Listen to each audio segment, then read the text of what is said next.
ಜಿಲ್ಲೆಯ ಅಧ್ಯಕ್ಷರು ಎಲ್ಲ ವಿಷಯಗಳನ್ನು ಮಾತನಾಡಿದ್ದಾರೆ.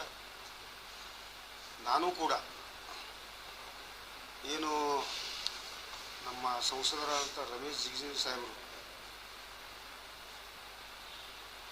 ಖರ್ಗೆ ಸಾಹೇಬ್ರಿಗೆ ಏನೋ ಮಾತಾಡ್ಯಾರ ಅಂತೇಳಿ ನಮ್ಮ ಸಂಘಟನೆಗಳು ಎಲ್ಲ ದಲಿತ ಸಂಘಟನೆಗಳು ಈ ಥರ ಮಾತಾಡ್ಬೋದೇನೋ ಅಂಥೇಳಿ ನಮ್ಮ ಸಂಸದರಿಗೆ ಪ್ರಶ್ನೆಯನ್ನು ಮಾಡ್ತಾ ಇದ್ದಾರೆ. ಆಮೇಲೆ ಕೆಲವೊಂದು ವಿಷಯಗಳನ್ನು ಮಾತಾಡ್ತಾ ಇದ್ದಾರೆ. ನಾನು ಎಲ್ಲ ನಮ್ಮ ದಲಿತ ಸಂಘಟನೆಯ ಮುಖಂಡರಿಗೆ ಮತ್ತು ನಮ್ಮ ಸಮಾಜದ ಎಲ್ಲ ಹಿರಿಯರಿಗೆ ಕೇಳ್ಕೊಳ್ಳೋದೇನೆಂದ್ರೆ, ಅವರು ಖರ್ಗೆ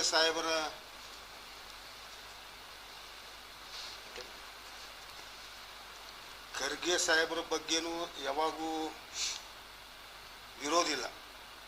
ಅವ್ರ ಕುಟುಂಬದ ಬಗ್ಗೆನೂ ಕೂಡ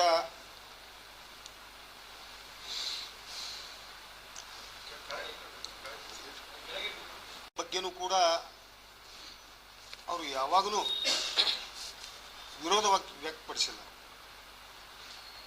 ನಮ್ಮ ದಲಿತ ಸಮಾಜದಲ್ಲಿ ಖರ್ಗೆ ಸಾಹೇಬರು ಇರ್ಬೋದು, ಜಿಗಜಿಣಗಿ ಸಾಹೇಬರು ಇರ್ಬೋದು, ಎರಡೂ ಸಮಾಜದ ಇವರಿಬ್ಬರು ಮುಖಂಡರು ನಮ್ಮ ಎರಡೂ ಸಮಾಜಕ್ಕೆ ಒಂದು ಕಣ್ಣಿದ್ದಂಗೆ. ಎಲ್ಲ ದಲಿತ ಸಮಾಜಕ್ಕೆ ಇಬ್ಬರು ಎರಡು ಕಣ್ಣಿದ್ದಂಗೆ. ಆದರೆ ಏನು ಮೊನ್ನೆ ಹೇಳಿಕೆ ಕೊಟ್ಟಿರಲ್ಲ, ಅವರು ಉದ್ದೇಶಪೂರ್ವಕವಾಗಿ ಹೇಳಿಕೆ ಕೊಟ್ಟಿಲ್ಲ. ಅವರು ಅದರ ಅರ್ಥ ಏನಿತ್ತು ಅಂತಂದ್ರೆ,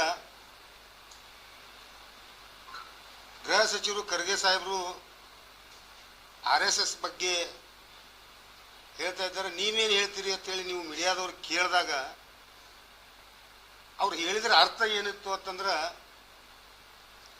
ಈ ರಾಜ್ಯದ ಮುಖ್ಯಮಂತ್ರಿಗಳೇ ಸದನದಲ್ಲಿ ಸಂಘದ ಒಂದು ಗೀತೆಯನ್ನು ಹೇಳ್ಕೊಡ್ತಾರಂತಂದ್ರೆ ಇದರ ಅರ್ಥ ಯಾರೂ ಏನೂ ಮಾತಾಡಂಗಿಲ್ಲ, ನೀ ಯಾಕೆ ಮಾತಾಡ್ದಪ್ಪ, ಸುಮ್ಮನೆ ನೀ ಯಾಕೆ ಇದು ಮಾಡ್ಕೋತಿ ಅಂದ್ರೆ, ಈ ಹಿರಿಯರು ಮನ್ಯಾಗ ಮಕ್ಕಳಿಗೆ ಹೇಳ್ತಾರಲ್ಲ ಆ ಥರ ಅವ್ರ ಬುದ್ಧಿ ಒಂದು ಕಿವಿ ಮಾತನ್ನು ಹೇಳಿದರು. ಅಧ್ಯಕ್ಷರು ಇಷ್ಟೊತ್ತಿನ ಎಲ್ಲ ಹೇಳಿದ್ದಾರೆ. ಇದರ ಅರ್ಥ ಬೇರೆ ಬೇರೆಯಾಗಿ ಯಾರ್ಯಾರೋ ಏನೇನೋ ಕಲ್ಪನೆ ಮಾಡ್ಕೊಂಡು ಏನೇನೋ ಮಾತಾಡ್ತಾ ಇದ್ದಾರೆ. ನಾ ಎಲ್ಲ ದಲಿತ ಸಂಘಟನೆಗಳಿಗೆ ಮನವಿ ಮಾಡ್ಕೋತೀನಿ, ನೀವು ಅದರ ಅರ್ಥ ವಿಚಾರ ಮಾಡ್ಕೋರಿ. ಅವ್ರ ಉದ್ದೇಶ ಬೇರೆ ಇರಲಿಲ್ಲ, ಅವ್ರು ವಿರೋಧ ಮಾಡ್ಬೇಕಂತ ಇರಲಿಲ್ಲ. ನಿನಗೆ ಗೃಹ ಮಂತ್ರಿ ಕೊಟ್ಟಾರ, ಒಳ್ಳೆ ಖಾತೆ ಅದ, ಚಲೋ ಕೆಲಸ ಮಾಡು, ಹೆಸರು ಮಾಡು, ಈ ಕಿಲಾಪ್ಗೆ ಯಾಕೆ ಬಿದ್ದಿ ಇಷ್ಟೇ ಹೇಳ್ಯಾರ ಅವ್ರು. ಅದನ್ನು ಬಿಟ್ಟರೆ ಬೇರೆ ಏನೂ ಹೇಳಿಲ್ಲ. ಅವರಿಗೆ ಅವಮಾನ ಮಾಡ್ಬೇಕಂತ ಹೇಳಿಲ್ಲ, ಆಮೇಲೆ ಅವ್ರಿಗೆ ವಿರೋಧ ಮಾಡ್ಬೇಕಂತ ಹೇಳಿಲ್ಲ. ಯಾಕಂದ್ರೆ ಮೊದಲಿನ ಹಿಡ್ಕೊಂಡು ಏನು ಸಿದ್ದರಾಮಯ್ಯ ಸಾಹೇಬರು CM ಕುರ್ಚಿಯಿಂದ ಇಳಿಯುವಂಥ ಸಂದರ್ಭದಲ್ಲಿ ಇಳಿತಾರ ಅಂಥೇಳಿ ಏನೋ ಸುದ್ದಿ ಹರಿದಾಡುವಂಥ ಸಂದರ್ಭದಲ್ಲಿ ಇಡೀ ರಾಜ್ಯದಲ್ಲಿ ಯಾರೂ ಹೇಳಿಕೆ ಕೊಟ್ಟಿರಲಿಲ್ಲ. ಜಿಗಜಿಣಗಿ ಸಾಹೇಬರು ಬಿಜಾಪುರದಲ್ಲಿ ದಲಿತರು CM ಆಗಬೇಕು, ಯಾವುದೇ ಪಕ್ಷದವರು ಇರಲಿ, ಅದ್ರಾಗ ಖರ್ಗೆ ಸಾಹೇಬರು CM ಆದ್ರೆ ನಮಗೇನು ತೊಂದರೆ ಇಲ್ಲ, ನಾವು ಭಾಳ ಖುಷಿ ಪಡ್ತೀವಿ ಅಂತ ಹೇಳಿದಂಥ ವ್ಯಕ್ತಿ ಜಿಗಜಿಣಗಿ ಸಾಹೇಬರು. ಅಂದ್ರೆ ಇಂಥ ವ್ಯಕ್ತಿತ್ವ ಉಳ್ಳಂಥವ್ರು ಏನು ಮಾತಾಡಾಗ ಅದು ಹಳ್ಳಿ ಭಾಷೆಯಲ್ಲಿ ಮಾತಾಡಿದವರು. ಹಳ್ಳಿ ಭಾಷೆಯನ್ನು ಅರ್ಥಕ್ಕೆ ಅನರ್ಥ ಮಾಡಿಕೊಂಡು ಸುಮ್ಮನೆ ಗೊಂದಲಕ್ಕೆ ಈಡಾಗುವಂಥದ್ದು ಬೇಡ ಅಂತೇಳಿ ನಾನು ಎಲ್ಲ ಸಂಘಟನೆಯವರಿಗೆ ಮನವಿಯನ್ನು ಮಾಡ್ಕೋತೀನಿ. ಯಾಕಂತಂದ್ರೆ ಅವರು ಇಲ್ಲಿ ಜಿಲ್ಲೆಯಲ್ಲಿ ಇದ್ದವ್ರಿಗೆ ಗೊತ್ತದ ಅವ್ರು ಎಂಥ ಗುಣ, ಎಂಥ ವ್ಯಕ್ತಿತ್ವ. ಯಾವ ಸಮುದಾಯಕ್ಕೂ ವಿರೋಧ ಮಾಡುವಂಥವ್ರಲ್ಲ ಅವರು. ಎಲ್ಲರಿಗೆ ಜೊತೆಗೂಡಿ ಎಲ್ಲರನ್ನು ತೊಗೊಂಡು ಹೋಗುವಂಥ ವ್ಯಕ್ತಿ ಅವರು. ಅಂಥ ವ್ಯಕ್ತಿಗೆ ನೀವು ದಲಿತ ಸಂಘಟನೆಯವರು, ನಿಮಗೂ ಗೊತ್ತದ ಇಲ್ಲಿ ಜಿಲ್ಲೆಯಲ್ಲಿ ಇರುವಂಥವ್ರಿಗೆ ಎಲ್ಲರಿಗೂ ಅವರು ಯಾವ ಥರ ಇರ್ತಾರ, ಯಾವ ಥರ ಭಾಷೆ ಅದ, ಎಲ್ಲರ ಜೊತೆ ಹ್ಯಾಂಗೆ ಅದಾರ, ಇದನ್ನೆಲ್ಲ ಅರ್ಥ ಮಾಡಿಕೊಂಡು ಈ ವಿಷಯನ ಇಲ್ಲಿಗೆ. ಯಾಕಂತಂದ್ರೆ ಅವರು ಖರ್ಗೆ ಸಾಹೇಬ್ರಿಗೆ ಇನ್ನೂ ತನಕ ಎಂದೂ ವಿರೋಧ ಮಾಡಿದಂತ ನಾವಂತರೂ ಕೇಳಿಲ್ಲ, ನೀವು ಕೇಳಿರ್ಲಿಕ್ಕಿಲ್ಲ ಅಂತ ನನಗನ್ನಿಸ್ತದೆ. ಅದಕ್ಕಾಗಿ ತಾವೆಲ್ಲ ದಲಿತ ಸಂಘಟನೆಯವರು ಎಲ್ಲರೂ ಈ ವಿಷಯನ ಇಲ್ಲಿಗೆ ಮುಗಿಸ್ರಿ ಅಂತೇಳಿ ನಾನು ಆ ಎಲ್ಲ ಸಂಘಟನೆಯಲ್ಲಿ ಮನವಿ ಮಾಡ್ಕೋತೀನಿ.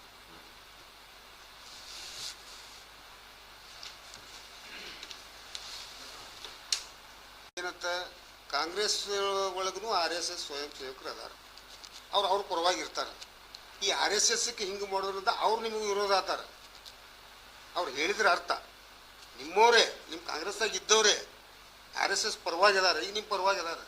ನೀವು RSSಗೆ ಹಿಂಗೆ ಮಾಡೋದ್ರಿಂದ ನಾಳೆ ನಿಮ್ಗೆ ತೊಂದರೆ ಆಗ್ತದೆ ಅಂದ್ರೆ ರಾಜಕೀಯ ವಿಷಯದಾಗ ತೊಂದರೆ ಆಗ್ತದ ಅಂದ್ರೆ ಉಳಿದಿಲ್ಲ ಅಂದ್ರೆ ಇದ್ರ ಅರ್ಥ ಏನು, ರಾಜಕೀಯ ವಿಷಯ ತೊಂದರೆ ಮಾಡ್ಕೋಬೇಡಪ್ಪ ತಂದಂಗ ಸಮಯ ಉಳಿದಿಲ್ಲ, ಸಮಯ ಹೋಗಿಬಿಡ್ತೈತೆ ಅವ್ರಿಗೆ ಯಾರಿಗೆ ಅರ್ಥ ಆಯ್ತು ನಿಮ್ಗೆ. ಸಮಯ ಹೋಗ್ತದೆ. ಮತ್ತೊಂದೇನಿದೆ ಸರ್, RSS ಬಗ್ಗೆ ದಲಿತ ಮನುಷ್ಯಾಗ ಎದಕ್ಬೇಕಂತ ಹೇಳಿ ಹೇಳಿದಾರೆ. ಅಂದ್ರೆ ದಲಿತರು ಇದು ಇಲ್ಲ ಸರ್, ಆ ಶಕ್ತಿ ಇಲ್ಲ ಅವರಿಗೆ. ಆಯ್ತಾಯ್ತು ಬಂದು ನಾನು ಹೇಳ್ತೀನಿ. ಈಗ ಈ ರಾಜ್ಯದ ಮುಖ್ಯಮಂತ್ರಿಗಳು ಅದಾರಲ್ಲ DK ಶಿವಕುಮಾರ್ ಅವರು, ಅವರೇ RSSದ್ದು ಏನು ಪ್ರಾರ್ಥನೆ ಹೇಳ್ತಾರೆ ಎಲ್ಲಿ ಅಧಿವೇಶನದಾಗ, ಅಂಥವ್ರೇ ಹಂಗೆ ಹೇಳಿದಾಗ ನೀವು ಯಾಕಪ್ಪ ನಮ್ಗೆ ಯಾಕೆ ದಲಿತರಿಗೆ ಅಭಿಮಾನಿ ಈಗ ಈಗ ಹಿರಿಯರು ಸಣ್ಣವ್ರಿಗೆ ಬುದ್ಧಿ ಹೇಳ್ತಾರಲ್ಲ ಆ ಅರ್ಥದಾಗ ಹೇಳ್ಯಾರ ಅವರು. ಈಗ ಅವರೇ ಹಂಗಿದ್ದಾಗ ಅವರೇ ಏನೂ ಅನ್ನಂಗಿಲ್ಲ, ಅವರು RSS ಅವರೇ ಒಪ್ಕೊಂಡು ಸುಮ್ಮನೆ ಕೂಡ್ತಾರೆ. ಈಗ ನಮಗೆ ಯಾಕೆ ಬೇಕು, ನಮ್ಮ ಕೆಲಸ ನಾವು ಮಾಡ್ಕೊಂಡು ಹೋಗೋನು.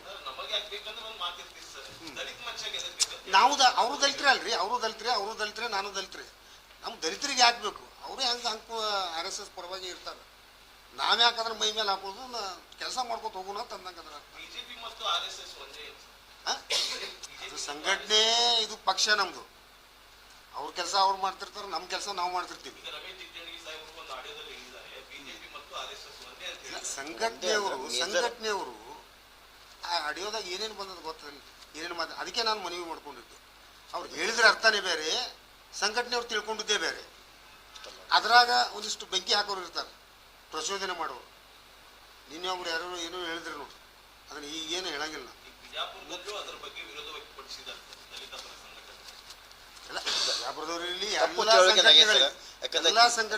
ಬಿಜಾಪುರ ಸಂಸದರು ಚುನಾವಣೆ ಮುಗೀತಂದ್ರೆ ಚುನಾವಣೆ ದಿನ ಇರ್ತಕ್ಕ ಅವ್ರು ಅವತ್ತೊಂದು ದಿವಸ ರಾಜಕಾರಣ ಮಾಡ್ತಾರೆ. ಚುನಾವಣೆ ಮುಗಿದು ಮರುದಿವಸನ ಪಕ್ಷಾತೀತವಾಗಿ ಅಲ್ಲಿ ತನ್ನ ಕಚೇರಿಗೆ ಬರ್ತಕ್ಕಂಥ ಯಾವುದೇ ಸಾಮಾನ್ಯ ಮನುಷ್ಯ ಇರಲಿ, ಅವ ಕಾಂಗ್ರೆಸ್ ಮಾಡಲಿ, BJP ಮಾಡಲಿ, JDS ಮಾಡಲಿ, ಎಲ್ಲರನ್ನೂ ಒಪ್ಕೊಳ್ತಕ್ಕಂಥ ದೊಡ್ಡ ಹೃದಯ ಶ್ರೀಮಂತಿಕೆ ಅವ್ರಲ್ಲೈತಿ. ಅಂಥ ವ್ಯಕ್ತಿಯಿಂದ ಅಂಥ ಕೆಟ್ಟ ಭಾಷೆ ಬರೋಕ್ಕೆ ಸಾಧ್ಯನೇ ಇಲ್ಲ ಅಂತಕ್ಕಂಥದ್ದು. ಯಾಕೆ ಬಿಜಾಪುರ ಜಿಲ್ಲೆಯ ಜನರ ಅವ್ರಿಗೂ ನೋವಾಗ್ತಾ ಇದೆ. ಭಾಳ ಬಿಜಾಪುರ ಜಿಲ್ಲೆ ಭಾಳಷ್ಟು ಪ್ರಬುದ್ಧರು ಫೋನ್ ಹಚ್ಚಿದ್ದಾರೆ, ಏನ್ರಿ ಅಂಥ ವ್ಯಕ್ತಿತ್ವ ಮನುಷ್ಯ ಪಾಪಿಂಗ್ ಆಗ್ತಾ ಇದೆ ಅಂತಕ್ಕಂಥ ನೋವು ಬಿಜಾಪುರ ಜನರಿಗೂ ಕೂಡ ಅದು ಬರ್ತಾ ಇದೆ. ಅದಕ್ಕೆ ಅವ್ರ ಬಗ್ಗೆ ಯಾವ ತಪ್ಪು ತಿಳಿಯಂಥ ವ್ಯಕ್ತಿ ಅವರಲ್ಲ. ಅದಕ್ಕೆ ನಾ ಎಲ್ಲರಿಗೂ ವಿಚಾರ ಇಷ್ಟೇ ನಾವು ಚರ್ಚೆ ಮಾಡ್ತಾ ಇದೀವಿ. ಇದನ್ನ ಹೆಚ್ಚು ಮಾಡೋದು ಬೇಡ ಅಂತಕ್ಕಂಥ ಮನವಿಯನ್ನು ಮಾಡ್ಕೊಂಡು ನನ್ನ ಸಮರ್ಥನೆ ಅಂದ್ರೆ ಸರ್ ನಾ ಹೇಳೋದು ಇಷ್ಟೇ. ಸಮರ್ಥನೆ ಅಂದ್ರೆ ಅರ್ಥ ಅವರು ಅಂಥ ವ್ಯಕ್ತಿ ಅಲ್ಲ, ತಮಗೆಲ್ಲ ಗೊತ್ತಿದೆ ಎಂಥ ಹೃದಯ ಶ್ರೀಮಂತರದಾರ ಸರ್. ಅಂಥ ವ್ಯಕ್ತಿಯಿಂದ ಆ ರೀತಿ ಬರೋದು ಅವ್ರ ಉದ್ದೇಶ ಏನಂದ್ರೆ, ನೀವು ಒಬ್ಬ ಜವಾಬ್ದಾರಿ ಒಂದು ಪೋಸ್ಟ್ ಇದ್ದಾಗ ನಿಮ್ಮ ಸಮಯ ಹಾಳಾಕೈತೆ ಅಂತಕ್ಕಂಥ ವಿಚಾರ ಇಟ್ಕೊಂಡು ಅವ್ರು ಮಾತನಾಡ್ತದ ಅಷ್ಟೇ, ಬಿಟ್ಟು ಏನೂ ಇಲ್ಲ.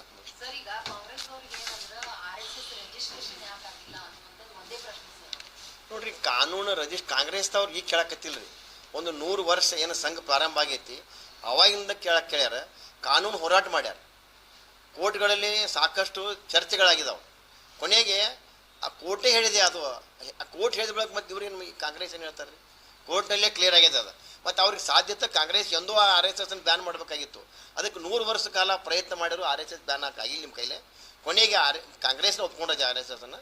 ಅದಕ್ಕೆ ದಯಮಾಡಿ ಅವ್ರ ಉದ್ದೇಶ ಏನದ ಅಂದ್ರೆ, ಆಗ್ಲಾರಂಥ ಕೆಲಸಕ್ಕೆ ಕೈ ಹಾಕಿ ನೀವೊಬ್ಬ ಜವಾಬ್ದಾರಿ ಇರ್ತಂಥ ಒಬ್ಬ ರಾಜ್ಯದ ಗೃಹ ಮಂತ್ರಿಗಳಾಗಿ ಸಮಯ ಹಾಳು ಮಾಡಿ ಸಾಮಾನ್ಯ ಜನರಿಗೆ ತೊಂದರೆ ಆಗ್ತೈತಿ. ಅವ್ರಿಗೆ ಸಮಯ ಅವ್ರಿಗೆ ಹಚ್ಕೊಡ್ರಿ ಅಂತಕ್ಕಂಥದ್ದು ಉದ್ದೇಶ ಇಷ್ಟೇ, ಬೇರೆ ಉದ್ದೇಶನೇ ಇಲ್ಲ. ರಿಜಿಸ್ಟರ್ ಬೇಡ ಅಂತ ನಾನು ಹೇಳೋದಿಲ್ಲ ಸರ್. ನೀವು ಕೋರ್ಟ್ನಲ್ಲಿ ಸಾಕಷ್ಟು ಕೋರ್ಟಿನಲ್ಲಿ ಚರ್ಚೆ ಆಗಿ ಆ ಕೋರ್ಟಿನಲ್ಲಿ ಗೆಲುವು ಇವ್ರದೇ ಆಗೈತಿ, RSS ಆಗೈತಿ. ಯಾವುದೇ ಸಂಘಟನೆ ಏನಪ್ಪ ಅಂತಂದ್ರೆ ಸಂವಿಧಾನ ಪ್ರಕಾರ ಕಡ್ಡಾಯವಾಗಿ ನೋಂದಣಿ ಮಾಡ್ಲೇಬೇಕಂತಕ್ಕಂಥದನ್ನ ಏನು ಯಾವ ವಿಧಿಯಲ್ಲಿ ಉಲ್ಲೇಖ ಇಲ್ಲ ಅಂತೇಳಿ. ಒಂದು ಸಂಘಟನೆ ಪ್ರಾರಂಭ ಆಗುತ್ತಂತಂದ್ರೆ ರಿಜಿಸ್ಟ್ರೇಷನ್ ಆಗೋದು ಉದ್ದೇಶ ಏನಂತಂದ್ರೆ ಸರ್ಕಾರದಿಂದ ಅನುದಾನ ಸಿಗಲಿ ಅಂತಕ್ಕಂಥದನ್ನ ಒಂದು ಸಂಘಟನೆ ಏನಪ್ಪ ಅಂದ್ರೆ ರಿಜಿಸ್ಟ್ರೇಷನ್ ಆಗುತ್ತೆ. ಅದು ಸರ್ RSS ಯುವಕರು ಹೆಂಗಂದ್ರೆ ಮನೆ ಊಟ ಮಾಡಿ ಹೇಳ್ತಾರಲ್ಲ, ಸಮಾಜ ಕೆಲಸ ಮಾಡ್ತಕ್ಕಂಥವ್ರು, ಸಮಾಜದಿಂದ ತಂದು ತರಬೇಕನ್ನೋರಲ್ಲ ಯಾರೂ ಅಲ್ಲ. ಅದಕ್ಕೆ ಅವ್ರ ಬಗ್ಗೆ ನಡೆದಂಥ ವಿಷಯಗಳೆಲ್ಲ ಕ್ಲೋಸ್ ಮಾಡಿಬಿಟ್ಟು ಮುಗಿಸ್ಬಿಟ್ಟು ಆಚರಿಸ್ತೀನಿ.